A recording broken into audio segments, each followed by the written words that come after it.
In America, thousands of people can seemingly cause urban riots over a discounted TV, while the police merely watch. This is a festive tradition that we will now examine. 50 unique American customs balance between ritual and anarchy, making you wonder and ask, is this really allowed? The answer is surprising. Yes, it is allowed. Where else on earth is attacking a store not only legal, but also the start of the holiday season? People are ready to trample their neighbors for a 70% discount on a deep fryer. This is not just a shopping trip, but nationally broadcast riots where the police only regulate traffic. On this day of the year, capitalism takes off its mask and admits that it calmly watches people fight over discounted TVs, even if it's a grandmother and her grandson. Now imagine a man carrying a woman upside down on his shoulders, overcoming an obstacle course to the applause of the crowd. This is the North American Wife Carrying Championship. It looks exactly like a daylight kidnapping. But no one calls the police. Why? Because the grand prize is the woman's weight in beer, and 5 times that in cash. Imagine voluntarily becoming human luggage, legs trembling over your partner's head, all for the glory of free alcohol and fun. 3. In what other sport is the main goal to call an ambulance live on air? Nathan's hot dog eating contest is not about sports. It's a 10-minute spectacle of human limits gladly ignored.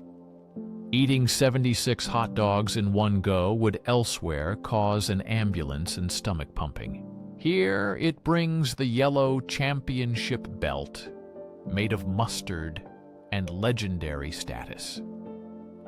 When does patriotism turn into a cry for help? 4. Forget about supercomputers and satellites. America still trusts the most famous long-term weather forecast from a sleepy groundhog. Every February, a group of adult men in top hats wakes a groundhog named Phil. The global media report on his reaction to his own shadow. This is not just a strange tradition. It is a national conspiracy where everyone pretends to take the weather forecast from an animal seriously. There is only one situation where turning your car into a battering ram is not just legal, but celebrated on public roads. It happens at a county fair. Intentionally smashing into other vehicles is usually aggravated assault. At the fair, it is called a demolition derby, a wholesome family event. The goal of this unique sport is to create a pile of wreckage you can proudly stand on top of. It's a true test of strength. Looking for a new weekend hobby? Try spending thousands on a wool uniform to recreate the nation's bloodiest conflict in a random field. Civil War reenactors experience deafening cannon fire and perform theatrical deaths for an audience sitting on lawn chairs nearby. This hobby blends historical respect with a strange desire to feel what it is like to almost get bayoneted. Nothing says a relaxing weekend like pretending to die from dysentery among strangers on a battlefield. America saw Spain's terrifying running of the bulls and made it absurdly fun in New Orleans with roller derby bulls. In New Orleans, the bulls are roller derby team members wearing horned helmets and wielding plastic wiffle ball bats. Thousands of bats continue to fly in simulated horror. But the real danger is not being horned. The scariest thing is getting a slap on the butt from a person on skates. Would you rather face the horns of a real bull or experience the complete humiliation of such a slap. That's the dilemma that makes you think. A message from a classmate about an incredible business opportunity seems like a scam because it looks and sounds exactly like one. Multi-level marketing is essentially a pyramid scheme disguised as a product. Whether it's leggings, essential oils, or powdered health drinks. The tradition of making money off friendship by getting everyone you know involved in a system where they are destined to fail is an important part of American hustle culture. Multi-level marketing constantly exists on the edge of the law, living in a gray area where the rules are constantly changing. The main rule of any American fare is if you can eat it, you can deep fry it. This is not an offer, but a challenge. Deep-fried oil, soda, and even chewing gum are not a menu, but a declaration of war on nutrition and common sense. This is not just cooking, but a golden brown act of defiance against the laws of nature and dietitians' advice. Try having a barbecue tomorrow with a generator, a couch, and a powerful sound system in the middle of a store parking lot. See how quickly you get arrested for vagrancy. But if you do it before a football game, you are no longer a violator. You become a cultural hero participating in the tradition of tailgating. For a few hours, the asphalt seas turn into temporary cities.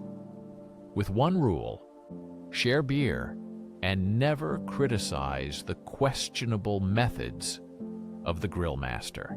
The next tradition causes real fires, explosions, and even plane crashes. The announcement of the baby's gender has gone beyond a simple cake cut and turned into powder explosions resembling fireworks. You're not just expecting a baby. You're filming a Michael Bay movie in your backyard with pyrotechnic effects. The famous announcer's voice shouts, "Sunday, Sunday, Sunday!" meaning you're at a monster truck rally, celebrating the American ideal that bigger is always better, especially when it crushes something smaller. Huge vehicles named Gravedigger and Maximum Destruction jump and flatten rows of cars. In any other place, this would mean millions in property damage and danger to the public. But here, it's not chaos. It is wholesome destruction served with popcorn. Every November, the President of the United States, arguably the world's most powerful person, takes part in a solemn ceremony at the White House. He grants a full, unconditional pardon to a turkey. The turkey, given a name and pampered for weeks, is spared from becoming Thanksgiving dinner. This bizarre and funny political theater shows the leader talking with a farm animal on television. Imagine a 5-year-old child dressed in a full-length evening gown with professional spray tan, false eyelashes, and dental veneers. This is not a surrealist painting, but a toddler beauty pageant. This multi-million-dollar industry judges children on their poise, appearance, and performance, creating a strange and controversial world of toddler beauty contests. In a world where beauty and talent are presented in a way that causes deep concern, toddlers have their portraits and agents. This spectacle resembles evidence in a courtroom. Nevertheless, it airs in prime time on cable channels. In America, convenience is above all, even in the most solemn moments of life. A funeral food truck appears. Yes, it's real. The process involves sticking your whole hand into a dark underwater hole, hoping that a giant catfish will mistake it for food, and then pulling the fish out with your bare hands. Essentially, it's voluntarily becoming bait. It's more like a challenge that went too far than a sport. It's fishing as if it were invented during a serious trial and danger. Before going to the school dance, you have to go through the promposal. It's a tradition where the invitation requires such a gesture that it resembles a performance. Imagine flash mobs in the cafeteria, messages on rented billboards, or even staging a fake arrest involving the local police. This is a public show that you can't refuse, especially if the local police, a rented llama, and a flash mob are already ready to act. If you approached a politician with a suitcase of money to influence their vote, you would be jailed for bribery. But corporations can hire lobbyists, give millions to campaigns, invite politicians on luxury trips, and influence policy behind closed doors.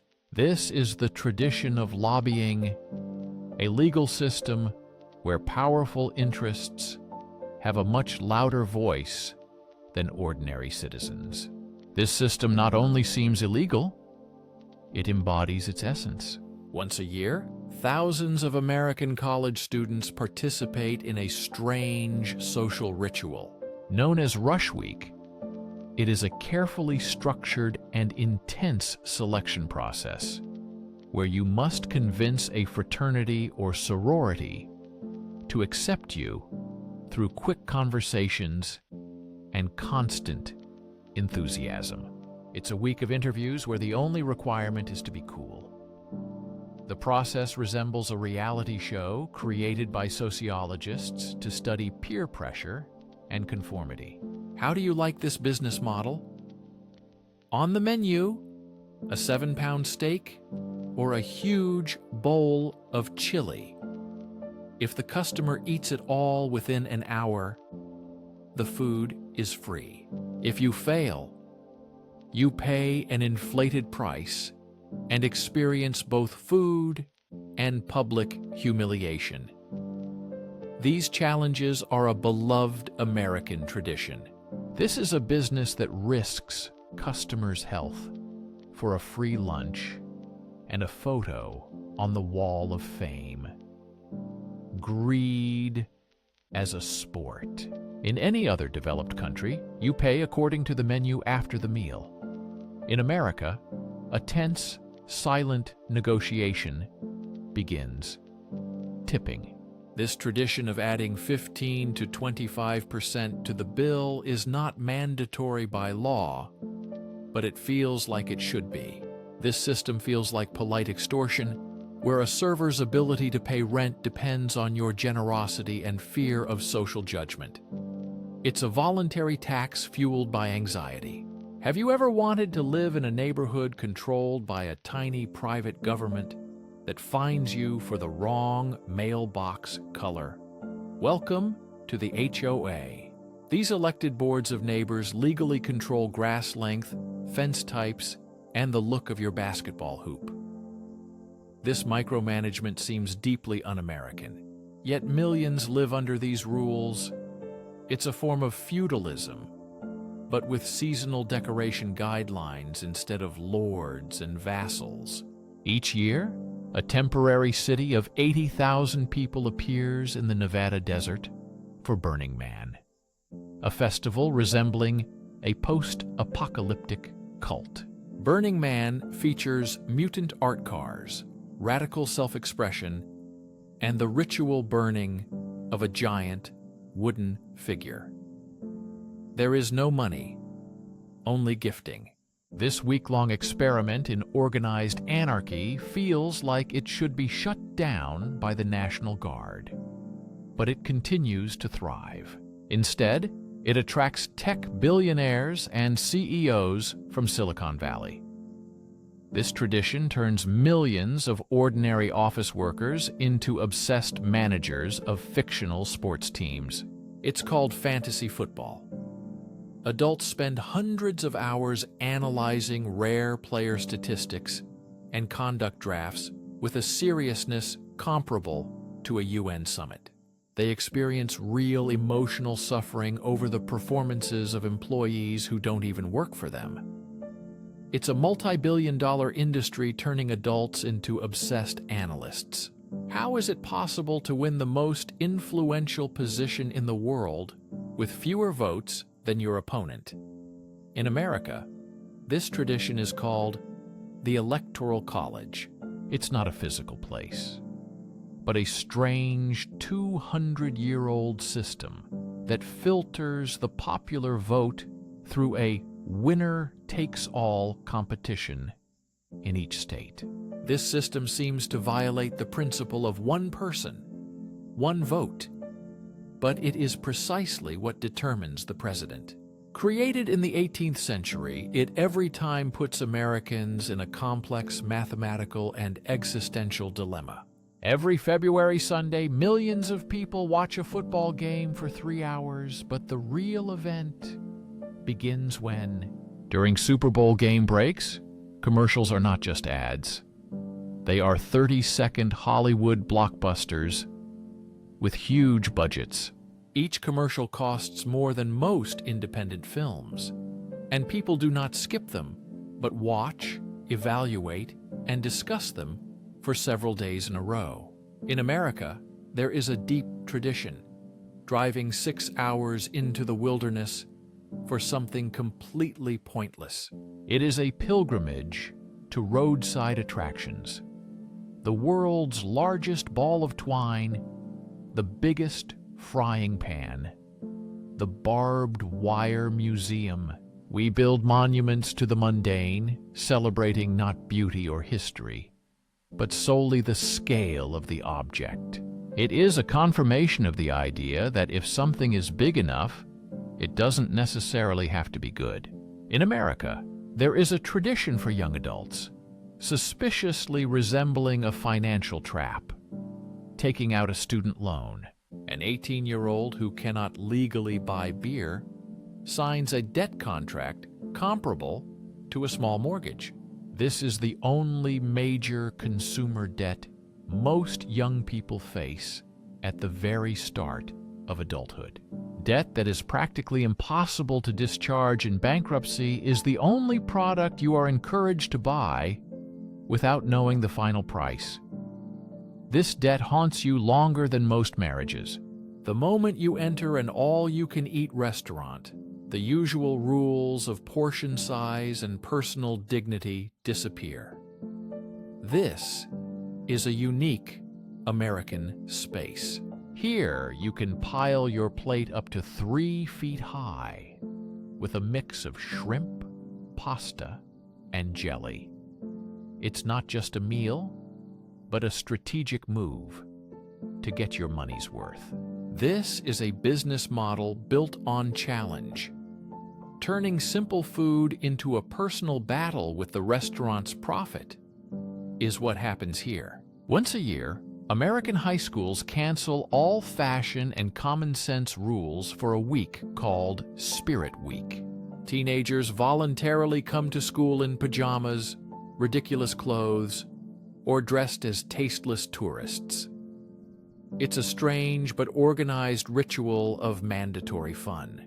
The goal is to foster school pride through collective absurdity. The question arises, is this for the students or a cruel experiment? Look at the map of electoral districts in the USA. The shapes of the districts resemble ink blots or crazy salamanders. This is not bad cartography, but a political tradition. This is called gerrymandering, a legal process of creating strange districts to give an advantage to one party. It's like cheating that changes the rules of the game in advance. Politicians choose voters, not voters choose politicians. This distorts the democratic process and undermines the integrity of elections. It's 2 o'clock in the morning. You can't sleep and turn on the TV. There, a host with a dazzling smile showcases a product for a problem you didn't know about. This is info marketing, a 30-minute masterpiece of manipulative marketing with black and white shots of failures and the phrase, "But that's not all."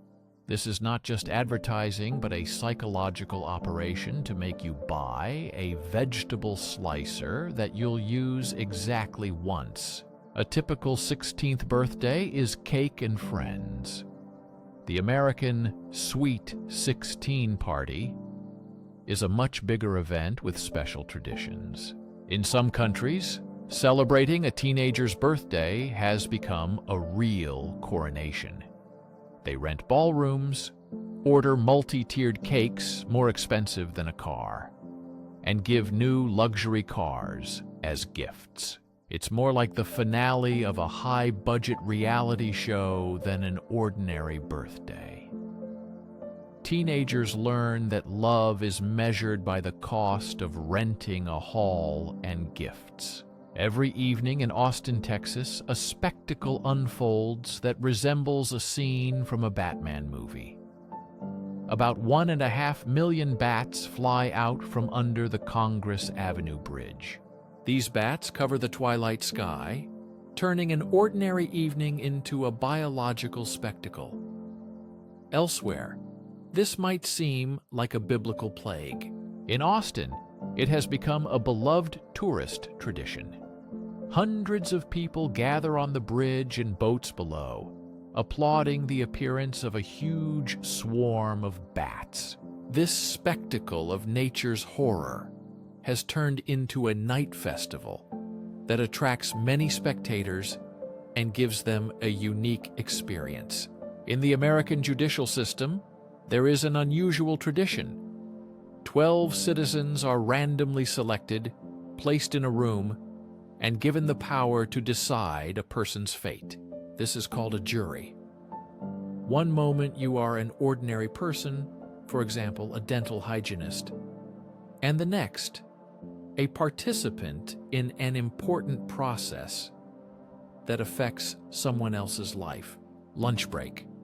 The next moment you are weighing evidence in a serious criminal case. This is a huge responsibility for people without legal education. This is the cornerstone of democracy, suspiciously resembling a high-stakes lottery, but where the outcome destroys someone's life rather than making you a millionaire. At any major American sporting event, there comes a moment when the game stops for something much more important. It's the launch of free clothing into the stands from a cannon. The t-shirt cannon is a powerful pneumatic weapon designed to launch tightly rolled clothing at dangerous speeds toward a screaming crowd.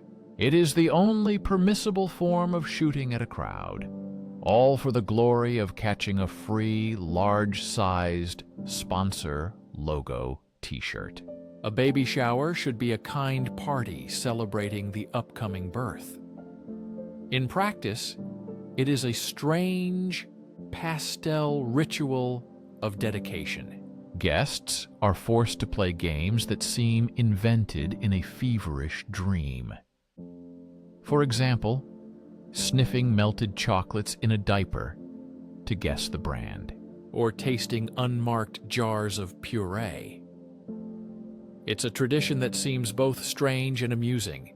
It feels less like a celebration and more like a series of strange, slightly humiliating trials before you're allowed into the parents' club.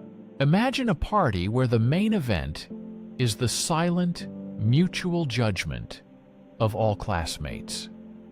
That is, a school reunion, a tradition of a real social audit where successes, failures, weight gain, and thinning hair are put on public display. An evening filled with nostalgia, quiet despair, and the agonizing question, did I do better than that guy?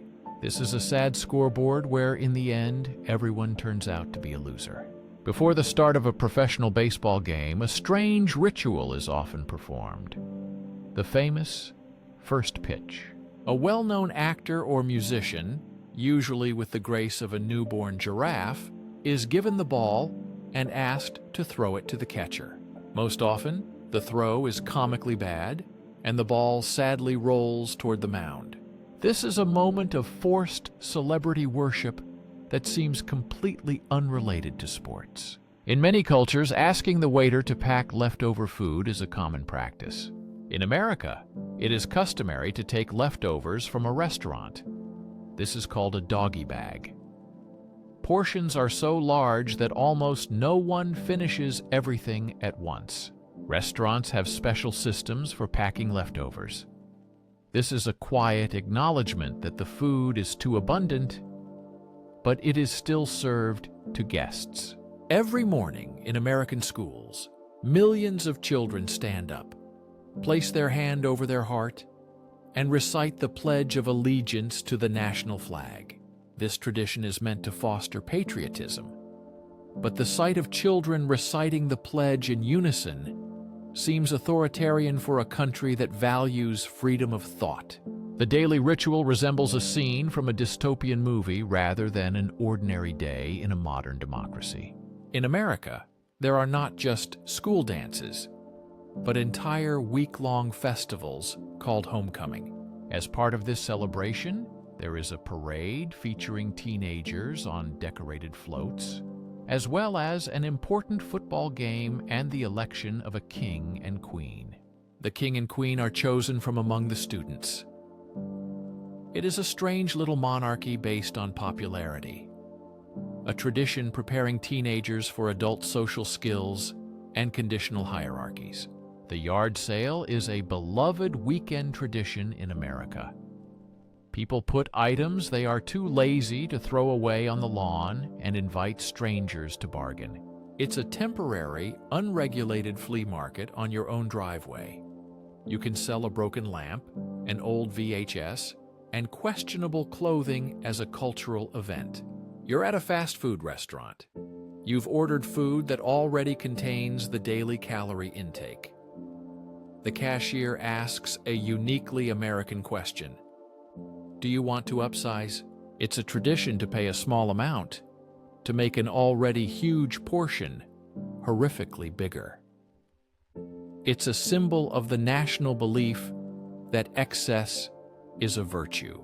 This offer is not just a deal, but a challenge that feels like you need to prove your readiness for excess in eating.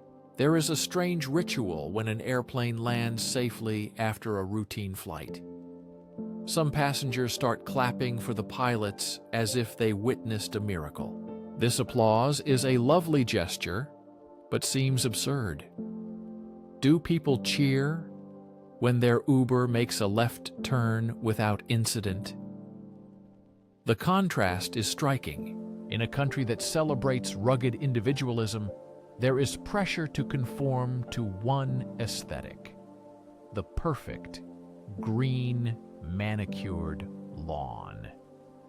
This consumes weekends and resources. Maintaining these lawns costs billions in chemicals and equipment. It uses astonishing amounts of water to keep a sterile, weed-free carpet of non-native grass.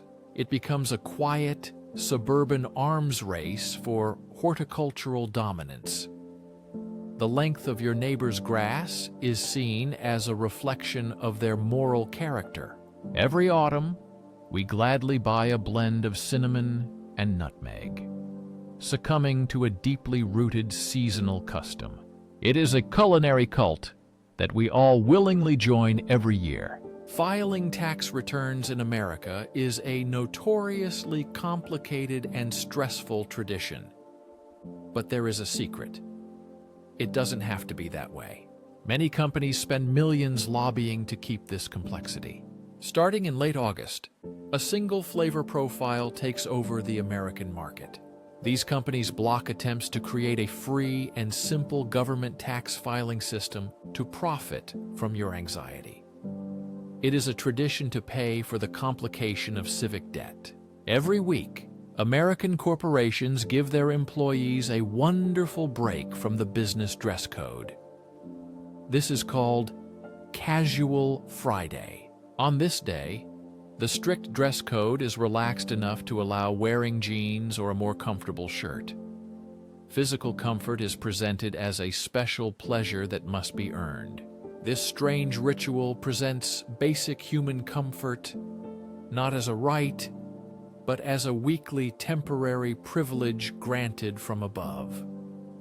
We reviewed 49 traditions, and only the grand finale remains. But before we move on to number 50, it's time to deliver the final verdict. In our opinion, the award for the tradition that seems illegal goes to lobbying. There are strong contenders, from the chaos of Black Friday to the systemic absurdity of the Electoral College, but nothing represents such a perfectly legal, institutionalized bribery mechanism. It is a quiet, foundational tradition that allows powerful interests to create their own rules. Lobbying doesn't just seem illegal. It is the basic code of many other problems. Do you agree with our verdict, or did another point deserve the dubious honor? Write in the comments what you think. And now, to our final number, 50. Thanksgiving. It is the highest American tradition, a holiday that is a beautiful, chaotic, and deeply contradictory masterpiece.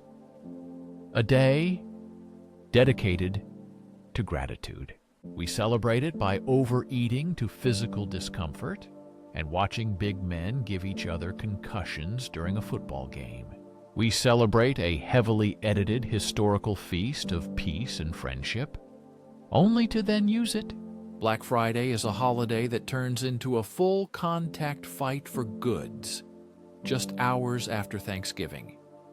It reflects the nation's love for food, family, and barely contained violence. This was our overview of 50 American traditions balancing between freedom and madness.